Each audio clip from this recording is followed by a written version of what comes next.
তুমি?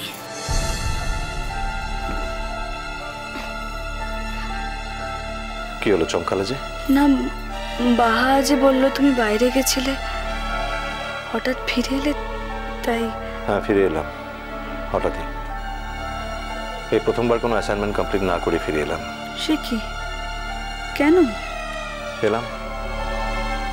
আচ্ছা, এলাম বলে কোনো কথা হয়? কেন এলে সেটাই তো জিজ্ঞেস করছি। কি হলো হঠাৎ? এবার যেতে চাইনি, এমার্জেন্সি ছিল তাই যেতে হলো। অফিস থেকে সোজা চলে গেছিলাম, তোমাকে ইনফর্ম করা হয়নি। কেন? তুমি বুঝি বাইরে যাওয়ার আগে সব সময় আমাকে বলে যাও? সব সময় আর এখনকার মধ্যে কিছু তফাৎ আছে মন। কি তফাৎ আছে? আমি এখন অসুস্থ তাই কনসেশন করছো? এটাই ভাবছো তো মেয়েটার কটা দিন বাঁচবে? ভুল কিছু বললাম বলো? ব্যাখ্যা তো করতে পারবে না। আমার কোনো ব্যাখ্যার প্রয়োজন নেই, আর কনসেশন করে আমি কিছু বলিও নি। কে বলেছে তোমাকে বেশি দিন বাঁচবে না? তুমি না বললে কি আমার জানার কোনো সূত্র নেই? বাজে কথা। কিচ্ছু বাজে কথা না। বললাম তো বাজে কথা। কোনো কোনো বিষয়ে তর্ক চলে না উঠছে। তুমিও জানো আর আমিও জানি যে কোনটা সত্যি। আচ্ছা, এবার বলো তো যে অ্যাসাইনমেন্টটা ছেড়ে চলে এলে কেন? কাল রাতে একটা ভয়ঙ্কর দুঃস্বপ্ন দেখে ঘুম ভেঙে গেছিল, আর বাকি রাতটা ঘুমোতে পারিনি। সারা রাত বসে কাটিয়েছি। তখনই ডিসাইড করলাম যে মর্নিং ফ্লাইটে ব্যাক করব। তুমি বাড়ি যাওনি এখনো? না। কি আশ্চর্য বলো তো। বাহা জানে তুমি এসেছো? না, মাঝরাতে আর ফোন করিনি। কি আর ফোন করব, বাড়ি গেলেই তো দেখতে পাবে যে ফিরে এসেছি। আচ্ছা, বাড়ি না গিয়ে তুমি সোজা আমার কাছে চলে এলে, বাহা জানলে? বাহাকে বারবার আন্ডার এস্টিমেট করো না মন। ও খুবই সেন্সিবল এবং রেশনাল মেয়ে। বাহা জানলে কিচ্ছু হবে না। আমি তো কোনো অন্যায় করিনি। ওর চেয়ে আমি কাউকেই আন্ডার এস্টিমেট করি না, একমাত্র নিজেকে ছাড়া।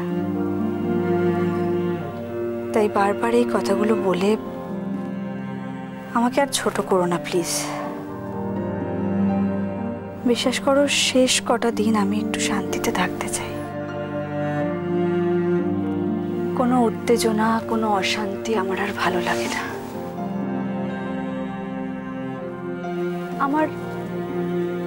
আমার একটা শারীরিক কষ্ট আছে ঠিকই, কিন্তু মনে মনে আমি এখন অনেক শান্তিতে আছি। তাই বাহাকে আন্ডার এস্টিমেট করার জন্য আমি কিছু বলিনি। আমি শুধু আমার শান্তিটা নিয়েই মাথা ঘামিয়েছি। সরি মন, তোমাকে হার্ট করার জন্য কিছু বলিনি। আসলে হঠাৎ কথায় কথায় বলে ফেললাম কথাটা। Please don't mind. আচ্ছা, কাল রাতে কি তোমার শরীর খারাপ করেছিল নাকি? কি বলতে চাইছো? আমার সাথে এখনো তোমার টেলিপ্যাথি কাজ করে? একটা সোজা কথার সোজা উত্তর দেওয়া যায় না। আমি তো মানুষটা কোনোদিনই খুব একটা সোজা ছিলাম না উঠছি। হঠাৎ কি করে সোজা হব? কথায় আছে না, স্বভাব যায় না মলে। আমারও তাই। তুমি এই মরা শব্দটা বাদ দিয়ে কথা বলতে পারো না? জানো উঠছি, আমার এখন একটাই এক্সপেকটেশন, মৃত্যুটাকে যেন আমি গ্রেসফুলি নিতে পারি। তখন যেন আমার কোনো আক্ষেপ না থাকে। ছেলেটাকে নিয়ে খুব চিন্তায় ছিলাম, কিন্তু বাহা খুব সহজেই সেই চিন্তাটা আমার সলভ করে দিয়েছে। বাহা নিজে থেকেই ওর দায়িত্ব নিতে চেয়েছে। তাই বিশ্বাস করো, আমার এখন আর কোনো টেনশন নেই। এরকম বারবার চলে যাওয়ার কথাটা বলো না তুমি। তোমার কিচ্ছু হবে না। এত তাড়াতাড়ি তুমি কোথাও যাবে না। আমাদের গুড উইশের কোনো দাম নেই নাকি? আছে তো। তোমাদের গুড উইশের জন্যই তো আমি এত বড় একটা অসুখের সঙ্গে কমব্যাট করার মতো মনের জোর পাচ্ছি। কিন্তু কারোর গুড উইশ তো একজন মানুষের জীবনের ছেদ পড়াটাকে থামাতে পারে না। গুড উইশ অসুখ সারাতে পারে না অর্চি, অসুখ হলে ভালো রাখতে পারে। অর্চি কি হলো? অর্চি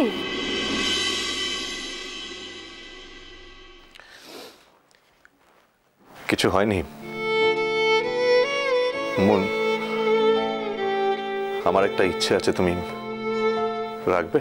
তোমার ইচ্ছের সঙ্গে যদি অন্যের ইচ্ছের সংঘাত না বাঁধে তাহলে নিশ্চয়ই রাখবো। তবে আমার জন্য কি তোমার এমন কোনো ইচ্ছে আছে অর্চি, যে ইচ্ছের সঙ্গে অন্যের সংঘাত বাঁধবে না? কারো সঙ্গে কোনো সংঘাতের প্রশ্ন আসে না। আমি ঠিক করেছি এই অবস্থায় আমি তোমাকে এখানে একা রাখবো না। তুমি ঠিক করেছো? হ্যাঁ, আমি ঠিক করেছি। হয় আমি এখানে থাকবো, না হলে তুমি আমাদের সঙ্গে আমাদের বাড়িতে থাকবে। এই কথাটা কি তোমাকে বাহা বলতে বলে দিয়েছে? বাহা বলেছে ঠিকই, কিন্তু তার মানে এই নয় যে বাহা না বললেও আমার এই ইচ্ছেটা হয়নি। হয়তো আমি সেইভাবে ভাবিনি কথাটা, কিন্তু আমি চাই তুমি আমাদের সঙ্গে কটা দিন থাকো। হেসো না মন, প্লিজ। কাল রাতটা আমার কি গেছে সেটা একমাত্র আমিই জানি। কি স্বপ্ন দেখলে? আমি মরে গেছি? দেখো মন, এবারে কিন্তু আমি বলতে বাধ্য হচ্ছি, বাড়াবাড়ি করছো এবারে। এই বারবার মৃত্যু শব্দটা মুখে এনো না, এটা আমার কাছে একটা ট্রমার মতো। এরকম সময় প্লিজ আমাকে একটু স্পেয়ার করো। তুমি জানো আমি এমনিতে ডিস্টার্ব হয়ে রয়েছে, আর আমাদের বাড়িতে এখন কি ঘটছে তাই।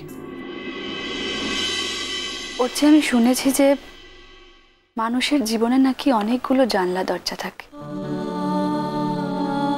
কিন্তু সবকটা জানলা দরজা হাট করে খোলা থাকে না, কোনো কোনোটা চিরকালের মতো বন্ধ থাকে। দাদাভাইয়ের জীবনে হয়তো এটা সেই রকমই একটা জানলা। হ্যাঁ, তবে তুমি এটার জন্য কষ্ট পাচ্ছ ভেবে আমার খারাপ লাগছে। আমার শুধু কষ্ট হচ্ছে, তোমার খারাপ লাগছে না? দাদাভাইয়ের মতো একটা মানুষের বিষয়ে এরকম কথা ভাবা যায়? সারা জীবন একটা লোককে একরকম ভাবে চিনে এলাম, আর এখন যদি হঠাৎ শুনি যে চেনাটা বদলালো কিসে? চেনাটা কিসে বদলালো মানে? সব কথা জানার পরেও তুমি কথা বলছো? হ্যাঁ বলছি, কারণ আমার তো কিছু বদলায়নি, তাই বলছি। তোমার কিছু বদলায়নি? দাদাভাই সম্পর্কে তোমার মনের ভাব কিছু চেঞ্জ হয়নি? না। তাহলে তো আর কিছু বলার নেই। বলার কি আছে অর্চি? বলার তো কিছু নেই। একটা মানুষকে কত রকম পরিস্থিতির মধ্যে দিয়ে যেতে হয়, কত রকম ভাবে তাকে বাঁচতে হয়, তার তো প্রথম লড়াইটা তার নিজের সঙ্গে করতে হয় তাকে। এখানে তো বদলা বদলির কিছু নেই।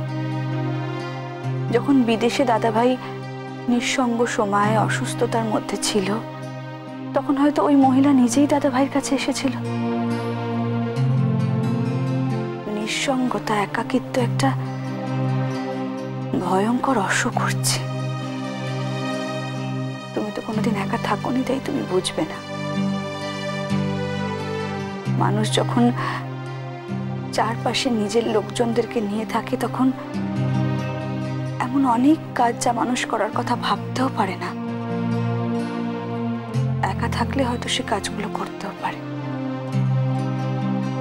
কিন্তু তার মানে তো এই নয় অর্চি যে সাজপাতি দিকে দাদাভাই একটু কম ভালোবেসেছে। তা বলে জীবনের সবচেয়ে কাছের লোকটাকে তাকে জানাবে না? মিষ্টি কুটুম মিষ্টি কুটুম মিষ্টি কুটুম।